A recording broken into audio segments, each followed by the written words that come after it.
Blood pooled beneath Officer James Reese's body, spreading across the asphalt like crimson fingers reaching for help that would never come.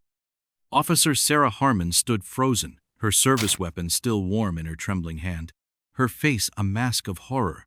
Captain Michael Donovan stormed toward her, his eyes burning with rage and disbelief. "What the hell happened, Harmon? What the hell did you do?" Donovan's voice cut through the chaos of flashing lights and gathering onlookers. Sarah couldn't speak.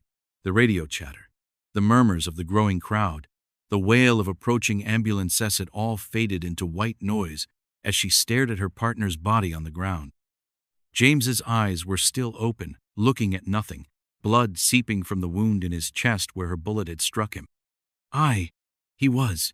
The words caught in her throat. Donovan grabbed her shoulder. "You better start talking right now." Behind them, a patrol car's dash camera silently recorded everything: the fallen officer, the blood, Sarah's devastated expression, and the fury of Captain Donovan. But what the camera couldn't capture was the truth, a truth that had begun unraveling 6 months earlier. 6 months earlier. "Harmon, you're with Reese on this one." Lieutenant Garcia slid the case file across his desk. Sarah picked it up, skimming the details. Drug trafficking through the Harbor District? Thought Vice was handling this. They were, until 2 of their undercovers went dark last week. Found one floating in the bay yesterday. The other is still missing. Garcia's expression was grim. "Commissioner wants this handled quietly and quickly. That's why I'm putting you 2 on it. You're my best." James Reese leaned against the doorframe, his athletic build and easy smile belying the sharp intelligence that had earned him the department's highest commendations 3 years running. "We'll get it done, Lieutenant." James's confidence was infectious. At 34, he was 5 years Sarah's senior and had taken her under his wing when she transferred from robbery to homicide 2 years ago. Sarah nodded, though something about the case made her uneasy. "Why us specifically? We're homicide. Because this isn't just about drugs anymore. It's about the 4 bodies that have turned up in the last month, all connected to this operation." Garcia sighed. "And because I trust you 2 not to leak anything. This investigation has been compromised from the inside.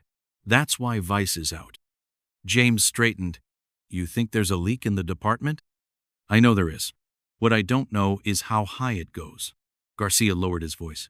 "That's why everything you find comes directly to me. Not to your sergeants, not to internal affairs, not even to the commissioner. Just me." Sarah and James exchanged glances. This was bigger than a standard homicide investigation. "We understand," Sarah said, tucking the file under her arm. As they left Garcia's office, James nudged her shoulder. "Looks like we're going to be spending a lot of late nights together, partner." Sarah rolled her eyes, but she was smiling. "Just keep your hands off my coffee, and we'll be fine." She had no way of knowing that 6 months later, one of those hands would be lifeless on the pavement, reaching toward her in a final, accusatory gesture.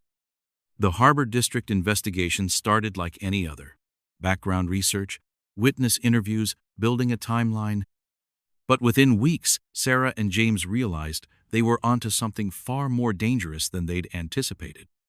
The drug operation was merely a front for a sophisticated money laundering scheme that implicated several prominent business leaders and, most disturbingly, hinted at connections to the police department itself.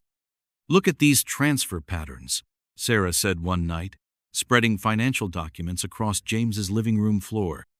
They'd taken to working at each other's apartments, away from potentially prying eyes at the precinct. Every major bust in the Harbor District over the past year happened right after large sums were moved offshore, almost like someone was tipping them off when to clean house, James finished, frowning.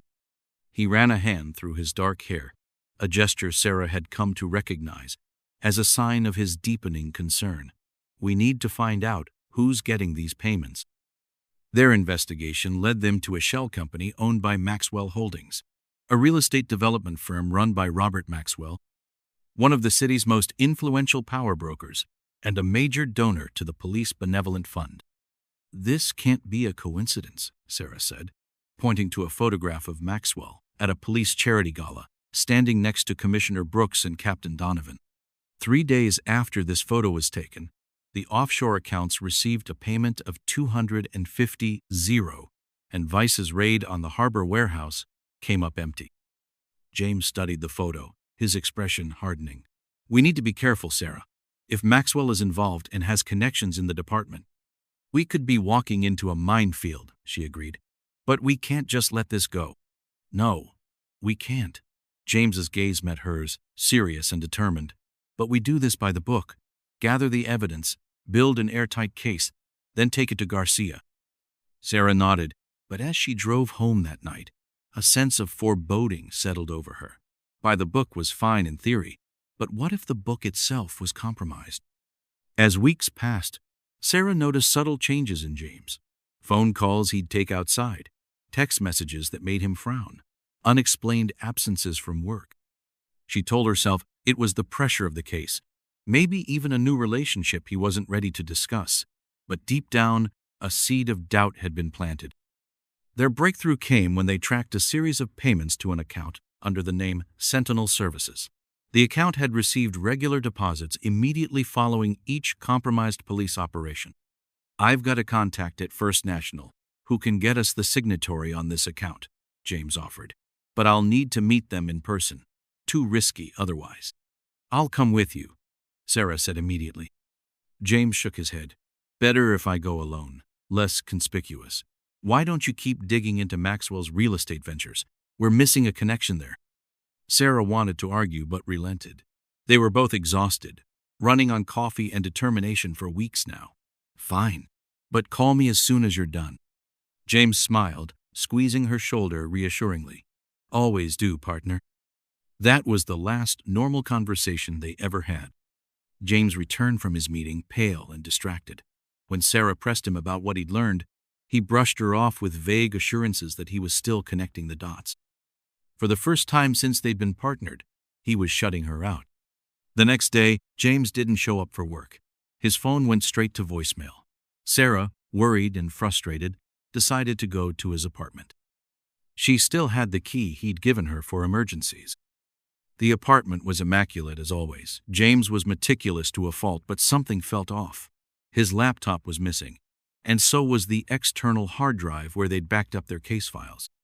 In the kitchen trash, Sarah found the charred remains of what looked like documents. Sifting through them, she managed to recover a partial bank statement for Sentinel Services. And there, still visible on a fragment of paper, was a name that made her blood run cold. James Reese.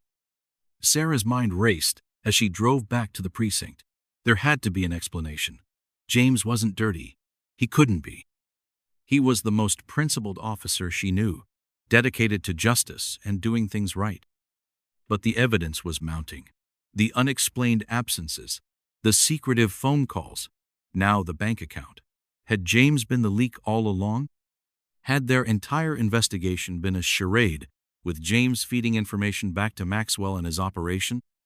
No, there had to be another explanation. Maybe James was working undercover without telling her, trying to protect her. Maybe he was being framed or coerced. She needed to talk to Garcia. But Lieutenant Garcia had left for a conference in Washington that morning. He wouldn't be back for 3 days. Sarah didn't know who else she could trust.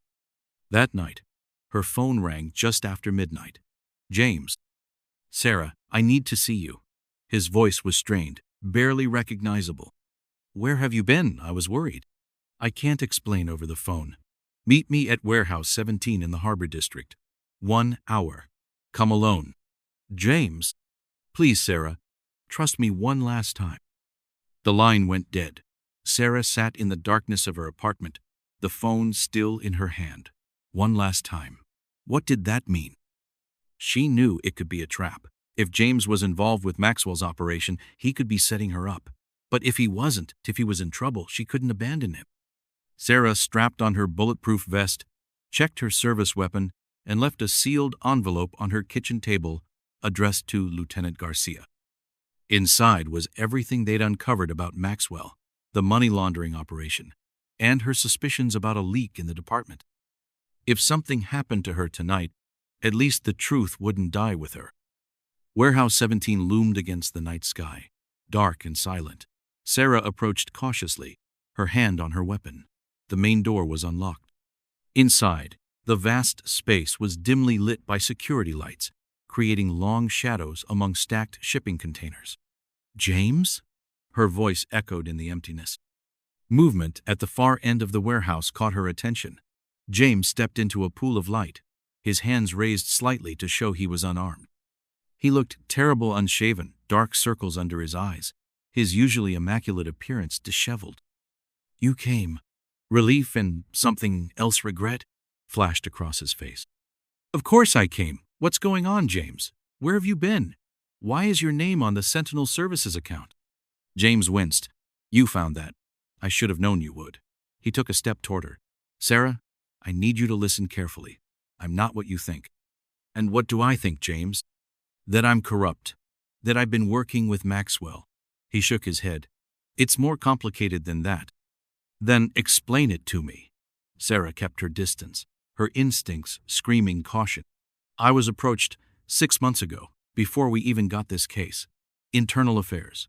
They suspected a leak in the department connected to Maxwell's operation. They needed someone on the inside, someone with a reputation beyond reproach." Sarah's mind raced. "You've been working with IA this whole time? Why didn't you tell me?" "I wanted to. God, Sarah, there were so many times I almost did." His voice broke. "But they were explicit. No one could know. Not even you. Especially after we found connections to Captain Donovan." "Donovan?" Sarah felt the ground shift beneath her. "He's involved?" James nodded grimly. "He's been Maxwell's inside man for years. The Sentinel account, my name is on it because I've been gathering evidence, documenting every transaction, every communication. We're ready to move on him, Sarah, tonight." Relief flooded through her. James wasn't corrupt. He'd been working undercover, just as she'd hoped.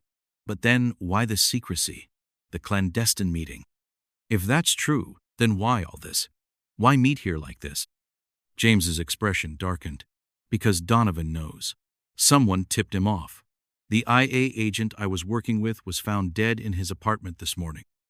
I've been in protective custody, but I had to warn you. You're in danger, Sarah." As if summoned by his words, the warehouse door slammed open behind her. Sarah spun around, drawing her weapon. Captain Michael Donovan stood in the doorway, his own gun drawn. "Put it down, Harmon, now." Sarah kept her weapon trained on Donovan, her mind processing everything at lightning speed. "Captain, James has been working with Internal Affairs, I know." Donovan's voice was cold. "Drop the gun, or I drop you." Sarah glanced back at James, who had also drawn his weapon. "It's over, Donovan," James called out. "We have everything. The bank records, the communications with Maxwell, all of it. Units are on their way here now." Donovan's laugh was chilling. "No, they're not. Because there is no IA investigation, is there, Reese? That's just what you told your partner here to cover your own ass." Sarah's certainty faltered. "James? He's lying, Sarah. Don't listen to him." Donovan took a step forward. "Am I? Then where's your IA handler, Reese?" "Oh, right, there isn't one. Because you made the whole thing up when you realized Harmon was getting too close to the truth that you've been Maxwell's man all along." "That's not true," James insisted, but something in his voice had changed. Donovan pressed his advantage. "Tell her about the offshore account in the Caymans, Reese. The one with your name on it that's received over $2 million in the past 3 years.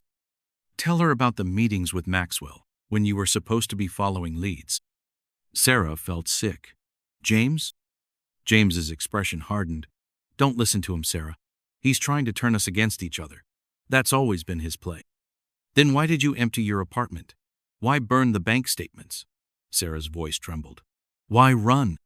"Because I knew this was coming. Donovan was going to frame me, just like he's doing right now." The tension in the warehouse was unbearable.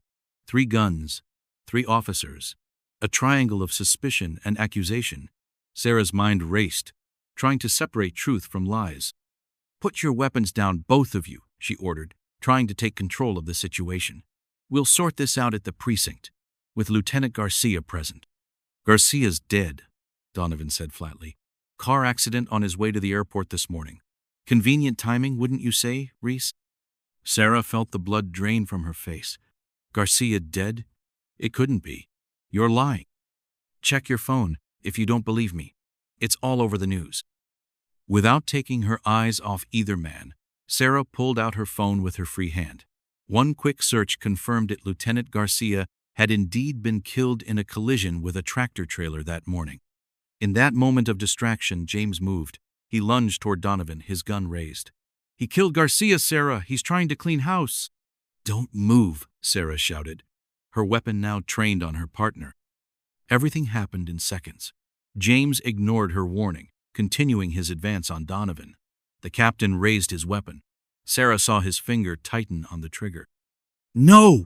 She fired instinctively, her bullet meant to disable, to prevent James from walking into Donovan's line of fire. But James turned at the sound of her voice. The bullet meant for his shoulder struck him in the chest instead, just above his vest. He looked at her in shock, incomprehension turning to betrayal as he crumpled to the ground. Donovan was on his radio immediately. Officer down at Warehouse 17. I need backup and medical now. Sarah dropped her gun, rushing to James's side. Blood poured from the wound. Too much blood. James, stay with me. Please, stay with me. His eyes found hers, filled with pain and something else, resignation. You chose wrong, Sarah, he whispered. No, I didn't mean to. I was trying to protect you, she pleaded, pressing her hands against the wound, trying to stem the bleeding. James coughed, blood speckling his lips. The evidence. My apartment. Hidden. His voice faded. James, don't you dare die on me. Sarah's vision blurred with tears. But it was too late. James Reese died on the cold warehouse floor, his final secret dying with him. In the chaos that followed, Sarah's world collapsed. The official report stated that Officer Sarah Harmon had shot her partner, Officer James Reese, during a confrontation where Reese had threatened Captain Donovan. The physical evidence supported this narrative: Sarah's bullet in James's chest, her fingerprints on the gunshot residue on her hands. What the report didn't mention was the evidence that disappeared from James's apartment before the official search. It didn't mention that the Sentinel Services account records vanished from the banking system, or that Robert Maxwell left the country the day after the shooting. Sarah told her story repeatedly to Internal Affairs, to the district attorney, to her union representative. But without evidence, it was her word against Captain Donovan's. And Donovan was a decorated 20-year veteran with connections throughout the department. The investigation into Maxwell's operation was quietly closed. Insufficient evidence, the official report stated. The deaths of the vice officers were attributed to a gang dispute unrelated to any police corruption. Sarah was charged with negligent homicide. Her trial was brief. The prosecution's case bolstered by testimony from fellow officers who described her recent paranoid behavior, her growing obsession with conspiracy theories about department corruption, her increasing instability. The jury deliberated for less than 5 hours before finding her guilty. 3 years later, Sarah sat in her prison cell, staring at the newspaper article that had arrived in that day's mail. The sender was anonymous, but the message was clear. Police Captain Michael Donovan, named new commissioner, following Brooks' retirement. The accompanying photograph showed Donovan shaking hands with Robert Maxwell, who had returned to the city after 3 years abroad to announce a major new development project in the Harbor District. Sarah tacked the article to her cell wall. Next to the others, she'd collected obituaries of witnesses who had died under mysterious circumstances, reports of drug shipments intercepted by other departments in cities where Maxwell had no influence, business announcements of Maxwell Holdings' expanding empire. Someday, she promised herself, the truth would come out. Someday, the evidence James had hidden would be found. Someday, justice would be served. But as she traced James's face in the old photograph she kept by her bed, the two of them smiling at a department picnic, before corruption and betrayal had destroyed everything, Sarah Harmon knew that for her, there would be no justice, only the haunting knowledge that in a critical moment, she had made the wrong choice. She had fired the shot that killed her partner, a man who might have been corrupt, or might have been the only other honest cop in a department rotting from within. The uncertainty was her true prison, and from that, there would never be release.